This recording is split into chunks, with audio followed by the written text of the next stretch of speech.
Every love story begins with promises and ends with discoveries. Sometimes what is lost is not love itself, but the ability to understand it.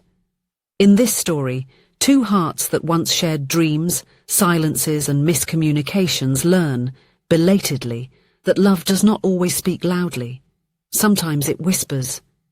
It is an account of what remains after everything seems to have ended, and how, when time matures the pain, even silence can say, "I love you."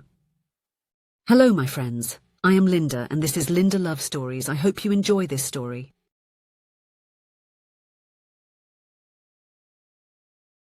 The metallic sound of the gate was as punctual as a Swiss clock. Every morning at 5:15, Olivia heard it close with that characteristic jingle that announced James's departure to the workshop. She stayed in bed for a few more minutes, wrapped in the sheets that still held his scent, a mix of aftershave and something indefinable that was simply James. At 35, Olivia had built a stable life. She worked as an analyst at the local insurance company, had her own car, and shared a modest house with the man she had chosen as her partner. On paper, everything seemed perfect, but papers rarely tell complete stories. Her morning ritual was predictable, waking up 3 hours after James left, having a quick coffee and driving to the office. Work consumed her entire day, dealing with spreadsheets, customer service, and endless meetings. When she returned home, usually after 7, fatigue had already settled into every inch of her body. In the early years of marriage, the routine didn't seem so burdensome. There was a lightness in the shared evenings, in the spontaneous laughter that echoed through the small living room as they watched movies on the worn-out sofa. James was not a man of many words, but his eyes would light up when she entered the room. They made plans on paper napkins during dinners at cheap diners, a bigger house, maybe kids, perhaps a trip to the beach next summer. The napkins piled up in a drawer. The plans, however, remained there, folded and forgotten. Time, that invisible builder of walls, was raising barriers that neither of them noticed until it was too late. Conversations gradually turned into short phrases about the day, about bills to pay, about the car that needed a checkup. The laughter, that was the first to disappear, like birds migrating without notice. Olivia began to notice the absence of something she wasn't even sure how to name, an emptiness growing between them, even when they shared the same bed, the same space, the same air. She began to wait for words that never came. Simple words like, "I love you." James never said them. Olivia counted on her fingers the times she had heard something close to that. Perhaps an, "I missed you," after a business trip, or a, "You look beautiful" on some special occasion. But the 3 words she longed for, never. Not that he didn't show affection in other ways. James was a practical man. His love was in the actions, in the coffee he made on cold mornings, even though she often arrived too late to enjoy it hot. In the car windshield he cleaned before she left for work on rainy days. In the little things he fixed around the house before she even noticed the problem. But Olivia wanted more. She wanted the words. She wanted flowers without a specific date, notes hidden in her purse, unexpected messages in the middle of the afternoon. She wanted romance in the most traditional and cinematic sense, something that James seemed unable to offer. "You never surprise me," she said once, after yet another wedding anniversary where he took her to choose her own gift at the mall. "I thought you'd prefer to choose something you really liked," he replied, genuinely confused. "It's not about the gift, James, it's about the gesture." "What gesture? I'm here, aren't I? I took the day off for us to be together." The differences in expectations accumulated like small grains of sand, forming dunes between them. When they reached 7 years of marriage, the distance already seemed insurmountable. James withdrew more and more in response to the demands. When she asked for demonstrations of affection, he responded with silence or practical solutions, fixing the dripping faucet, changing a burnt-out light bulb, repairing a loose doorknob. "I don't want you to fix the house," Olivia said, exasperated. "I want you to care about our marriage." "And how do you think I'm trying to do that?" he retorted, with hands dirty with grease or paint. I'm taking care of our home. The word divorce first appeared as a whisper during a fight, then as a threat in another, until it became an inescapable reality. When they signed the papers, there was no drama, no shouting, no accusations, just a heavy silence and the feeling that something that could have been beautiful had been lost along the way. Olivia moved to a small apartment in the city centre.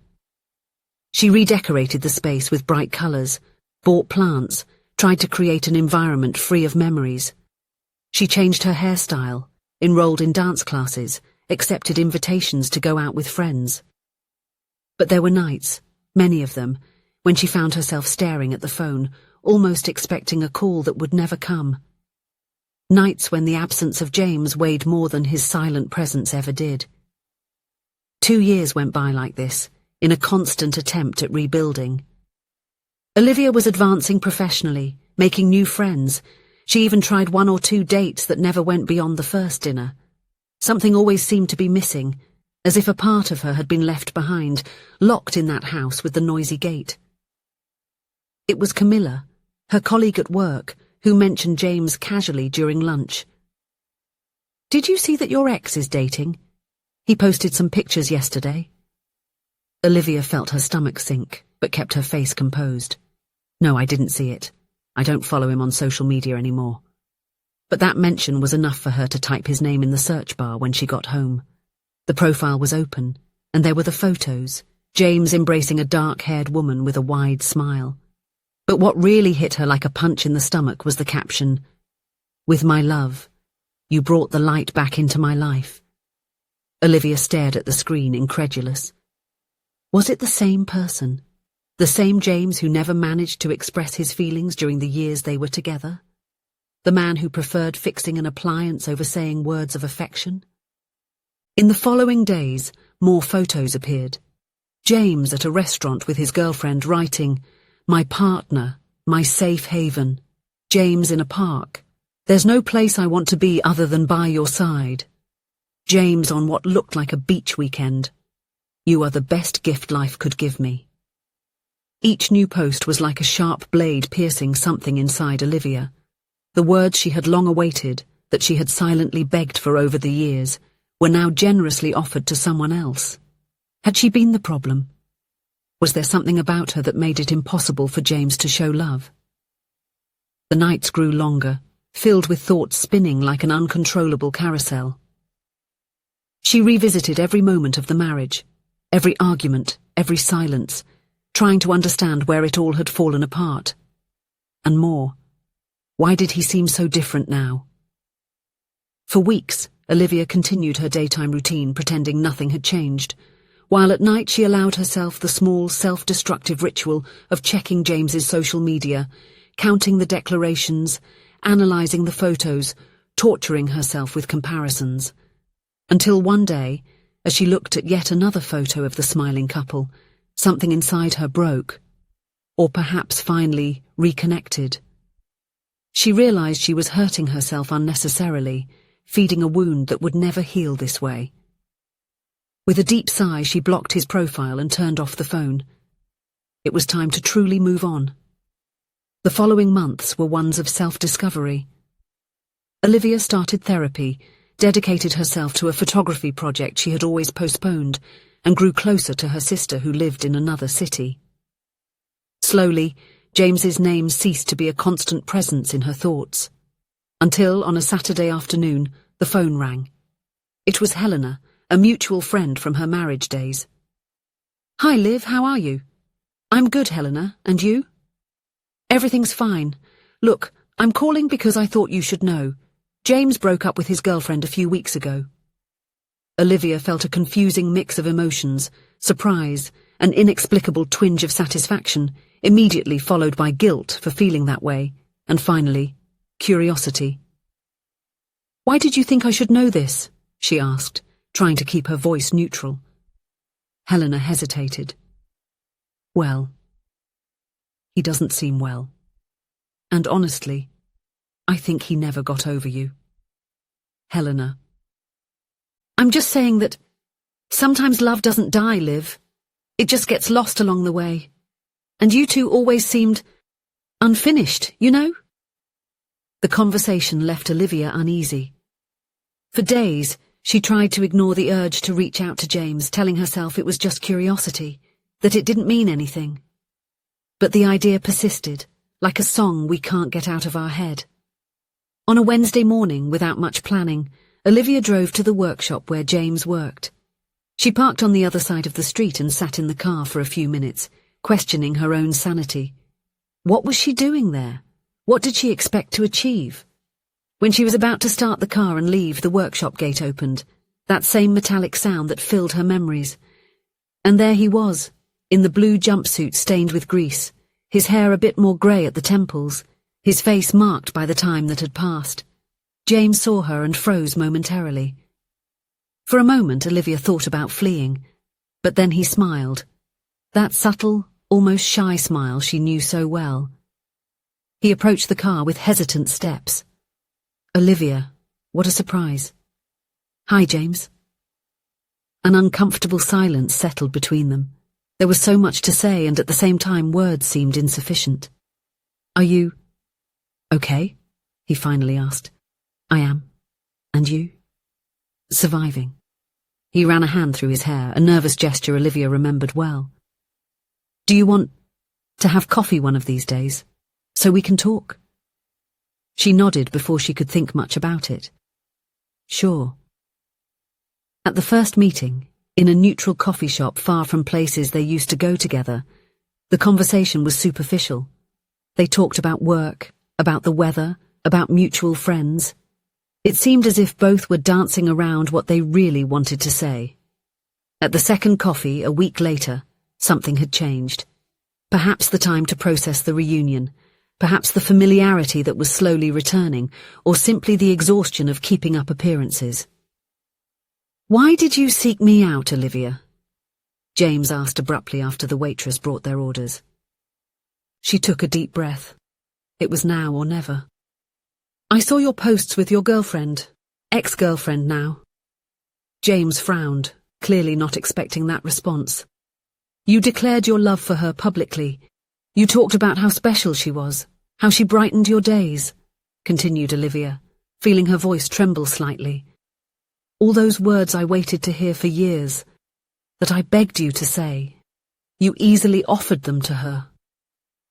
He lowered his eyes to his cup of coffee in silence. I just wanted to understand. Why was it possible with her? What was wrong with me? James remained silent for so long that Olivia thought he wouldn't answer. When he finally spoke, his voice was filled with emotion. There was nothing wrong with you, Liv. It was me who never knew how to be what you needed. He paused, organizing his thoughts. Do you remember the first year we lived together?